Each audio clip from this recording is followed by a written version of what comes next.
Red Bull reserve driver Liam Lawson has taken another step towards the Japanese Super Formula title and a prospective F1 seat in 2024, with his third win from 6 races at Fuji Speedway on Sunday. The Team Mugen driver started second and kept his place into turn 1, but passed Dandelion Racing's Tadasuke Makino after their pit stops on lap 13 with an easy move into turn 3. The New Zealander also had no problems using his fresh rubber to clear late stopper Nakajima Racing's Naoki Yamamoto. He then pulled away for a 4.4-second victory over Makino, which puts him just 1 point behind standings leader Tom's racer Ritomo Miyata, with 3 races remaining.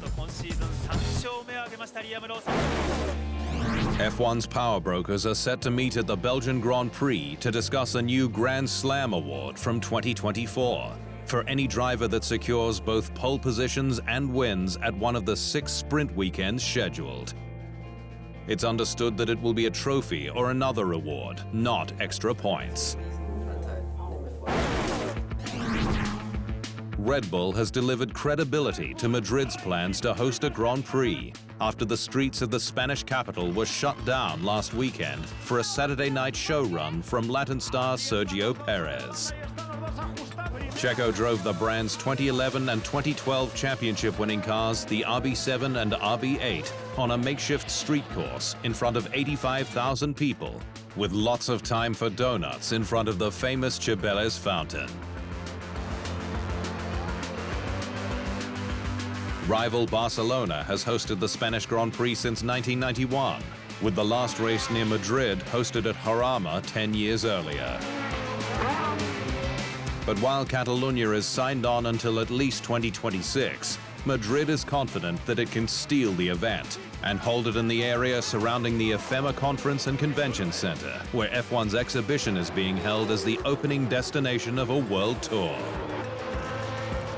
But while Checo's eyes were on Madrid, his mind was on the upcoming doubleheader in Hungary and Belgium. Well, to get my season back on track, and I think the championship is getting further away, so I think for now I just want to get back to the victory and score as many points as possible before the summer break. You know, we have 2 important races coming up. Future Works F1 entrant Audi has upped its commitment to the sport, with news that it's set to end factory support to its other motorsport programs DTM, Dakar and GT Racing.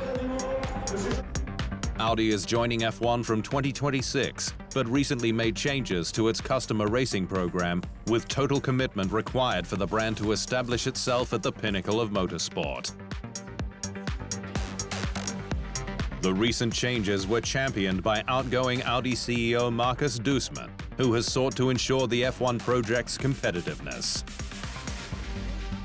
So competing in F1 is the next logical step for us. It is the ideal platform for us to demonstrate technological leadership. We expect the most technically advanced solution for electric engines and for software in Formula One. And this new chapter for Vorsprung durch Technik is going to start in 2026.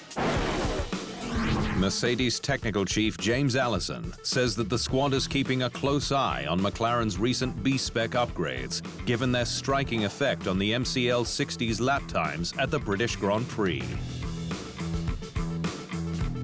McLaren was the surprise of Silverstone, where both cars had the B-spec upgrades for the first time.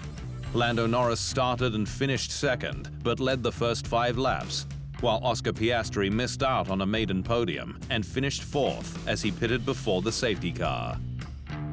And while Hungary ahead will be a big test for McLaren's upgrades, Merc is keen to make its own step change. The interesting thing, an unusual thing about the McLaren upgrade is its lap time effect is really quite strong. It's pretty unusual to have a step of that size of relative competitiveness in the middle of a season.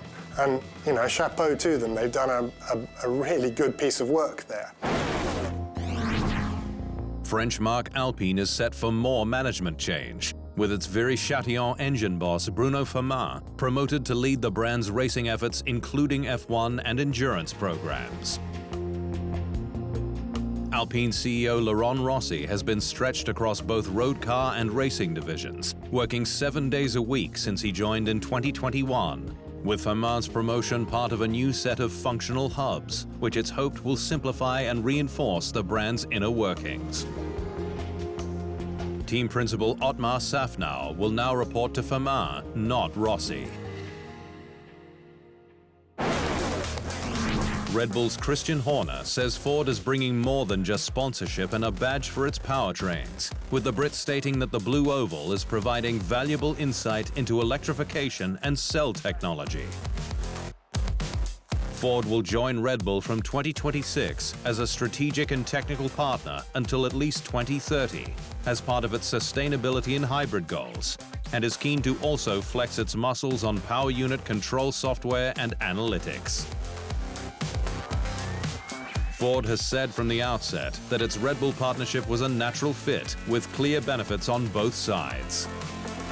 Certainly Red Bull Racing and what they had already started with Red Bull powertrains was the right place where we could bring something of value to them with our knowledge, with our people, and what they already had. They're a marketing powerhouse. We want to contribute marketing as well. So, and we want to win, and Red Bull Racing knows how to win. Nice could soon have more than just an F1 demonstration, with French President Emmanuel Macron pushing for the sport's return to his nation. France is the birthplace of Grand Prix racing, with the sport originating in the late 19th century at the dawn of the motorcar via newspaper-sponsored rallies such as Paris-Rouen. But the 2022 French Grand Prix at the iconic Paul Ricard circuit was the last, with the layout and local traffic blamed for its downfall. Now Macron wants it back long-term, with Nice the leading contender as an iconic French location and some big goals for the event. It is an issue of attractiveness for our country, the influence of our automotive industry and innovation to support the decarbonization of this sector, he said.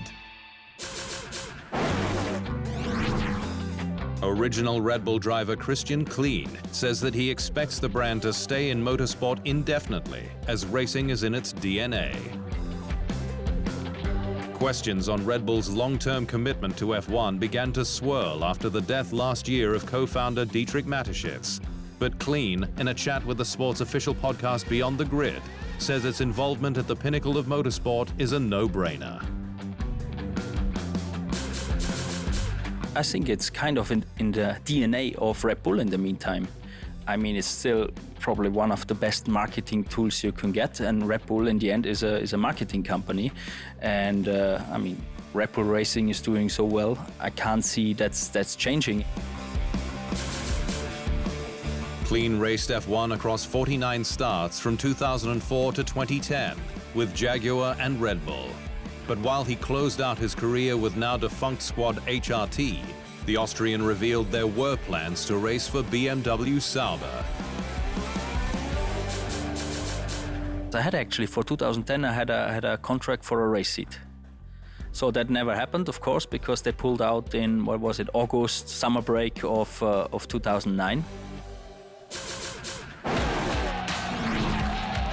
Former Alpine young gun Christian Lundgaard took Toronto by storm on Sunday, with the Dane rocketing from pole position to his maiden IndyCar victory for Rahal Letterman Lanigan Racing.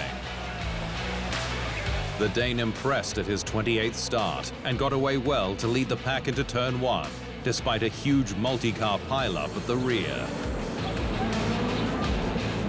Lundgaard kept his nose clean through further cautions, including one for former F1 driver Romain Grosjean, who hit the wall at turn 10. Following his pit stop, Lundgaard passed series leader Alex Palou for the net lead on lap 62, and then stretched his legs to build up an almost 12-second gap at the flag and break his almost 3-year drought. The result was a relief for the talented Dane, and not just because he got to shave the moustache he'd planned to grow until his maiden win.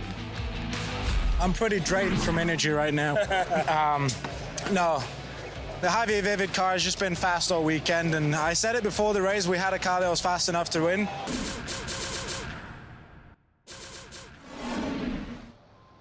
Thanks for watching.